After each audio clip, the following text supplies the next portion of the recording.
The moment I saw him in that restaurant, laughing with the woman I once called my best friend, I knew, this wasn't just heartbreak. This was war. The betrayal that broke me. I used to believe in fairy tales. That love, when true, was unbreakable. But standing outside that candlelit restaurant on a chilly autumn night, my fairy tale ended. Inside, at a dimly lit table, sat the man I had spent 5 years loving. Ethan, my fiancé. The one who whispered promises of forever into my ears late at night. And beside him, Olivia, my best friend. Their heads leaned too close. His fingers absent-mindedly traced the rim of her wine glass the way he used to do with mine. Then, she laughed, tilting her head in that way I had seen 1,000 times before. But this time, it wasn't for me. It was for him. My world didn't just crack, it shattered. A part of me wanted to storm in, throw my engagement ring on the table, and demand answers. But I didn't, because deep down, I already knew.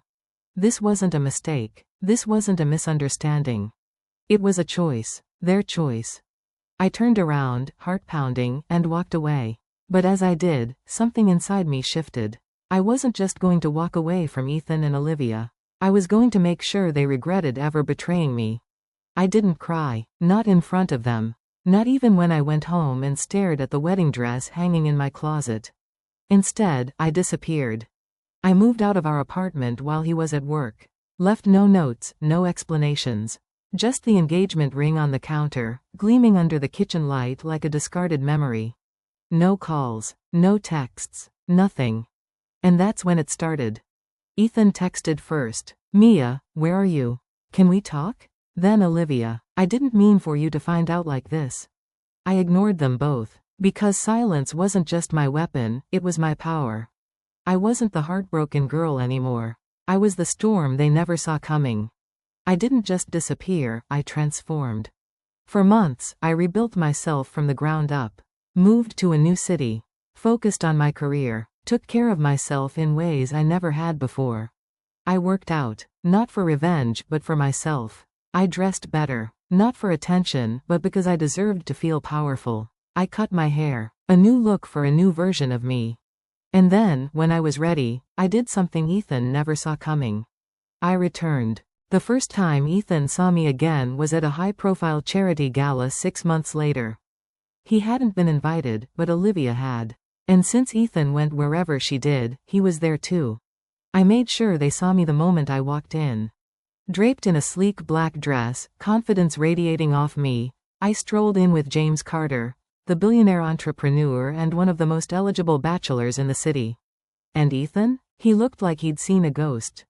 Olivia clung to his arm tighter, eyes narrowing as if she could still control me with her presence. She couldn't. I didn't acknowledge them at first. But I could feel Ethan's eyes on me the entire night.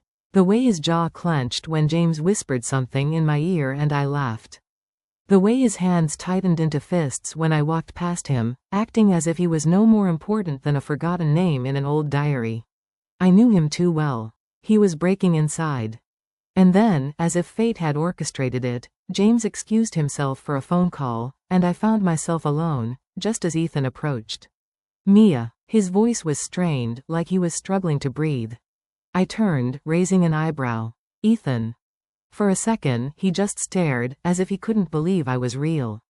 His gaze flickered over me, from my hair to the dress that hugged my curves, curves he no longer had access to.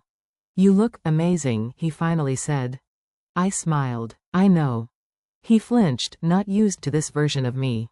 The Mia who didn't seek his approval. The Mia who didn't crumble under his gaze. I tried to reach out, he continued. I never got a response. I know. My voice was calm, detached. The same way he had been when he chose Olivia over me. He hesitated, guilt flickering across his face. Then, in a lower voice, he said, I made a mistake. I tilted my head, pretending to think. Which part? The lying? The cheating? Or assuming I'd be waiting for you when you finally realized Olivia wasn't me? His Adam's apple bobbed. He didn't answer. He didn't have to. Because he knew. I leaned in slightly, just enough to make his breath hitch. Then, in the softest, most cutting whisper, I said, You thought I'd be heartbroken forever. You were wrong. And now? You're just someone I used to know. Then, with a final smile, I turned my back on him and walked away, towards my new life, my new success, my new happiness. And Ethan? He just stood there, watching me leave, knowing he had lost something he could never get back. Because sometimes, revenge isn't about hurting them. It's about making them realize that they were never worth your pain in the first place.